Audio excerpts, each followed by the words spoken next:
कोई बात नहीं भैया,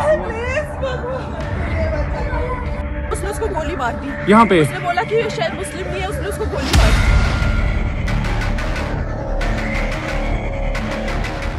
दी। यहाँ पर अटैक हुआ आतंकवादियों का।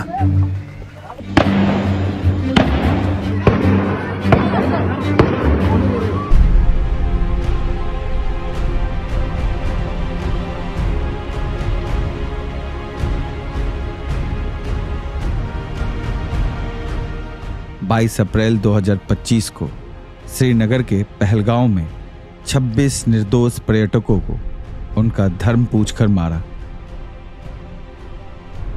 मारने वाले आतंकवादी पाकिस्तान स्थित आतंकवादी संगठन टीआरएफ के थे।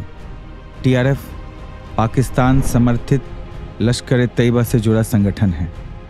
मानवता को शर्मसार करने वाले इस आतंकवादी हमले में आतंकवादियों ने विशेष रूप से पुरुष पर्यटकों को निशाना बनाया, महिलाओं को सिंदूर मिटाने को कहा। हमले के बाद भारत सरकार ने ऑपरेशन सिंदूर नाम से एक जवाबी अभियान शुरू किया।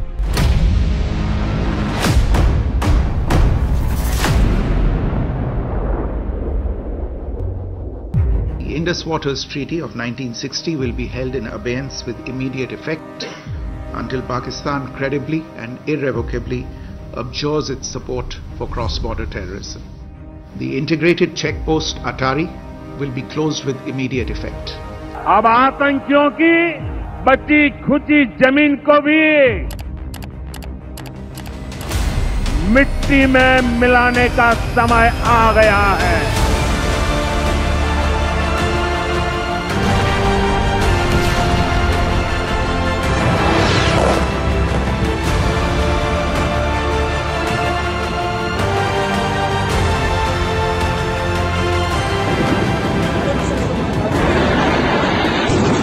जिसका उद्देश्य हमले के जिम्मेदार आतंकवादियों को सजा देना और आतंकी ढांचे को नष्ट करना था।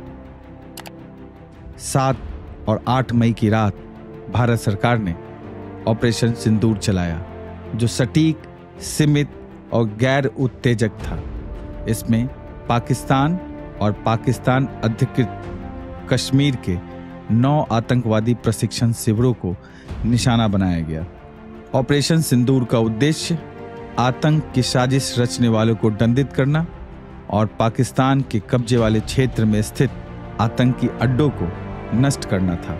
खुफिया जानकारी के गहन विश्लेषण के बाद कई आतंकी शिविरों और प्रशिक्षण स्थलों की सटीक पहचान की गई। भारत की यह कार्रवाई पूरी तरह से नैतिकता और संयम से परिपूर्ण थी। यह केवल आतंकी ठिकानों तक सीमित रही और नागरिकों को नुकसान पहुंचाने से बचने की पूरी कोशिश की गई। यहां तक कि पाकिस्तानी सेना के ठिकानों को भी जानबूझकर निशाना नहीं बनाया गया।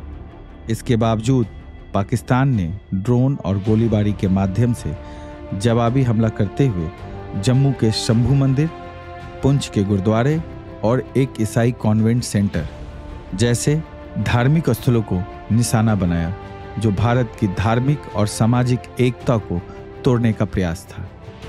इसके जवाब में भारत ने लाहौर और गुजरवाला स्थित पाकिस्तानी रडार स्टेशनों पर सटीक और भारी क्षति पहुंचाने वाले हमले किए, जिसके बाद 10 मई 2025 को दोनों देशों ने सीज फायर पर सहमति बनाई।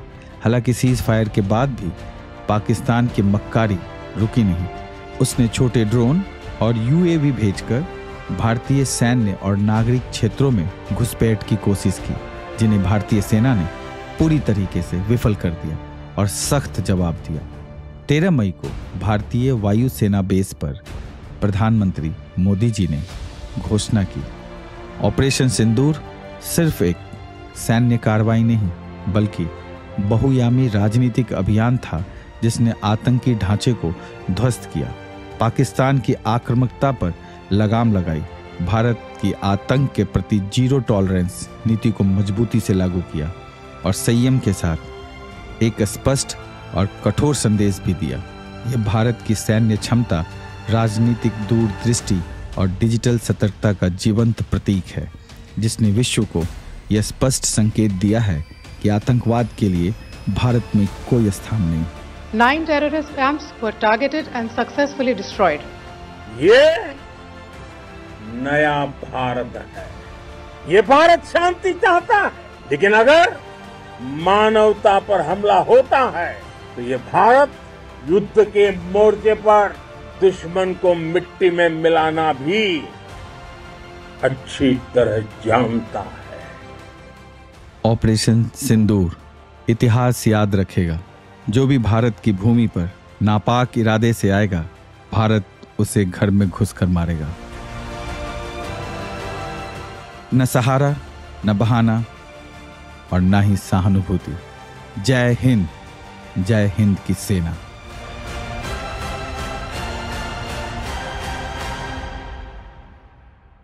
तो मैं बस आपको रामचरितमानस की एक कुछ पंक्ति याद दिलाऊंगा, आप समझ जाएंगे। तो याद कीजिए वो पंक्ति जो है, विनय न माने जलधि जड़, भय 3 दिन बीत, बोले राम सकोप तब, भय बिन होए न प्रीत। तो समझदार के लिए इशारा ही काफी। भारत माता की, भारत माता की, वंदे वंदे।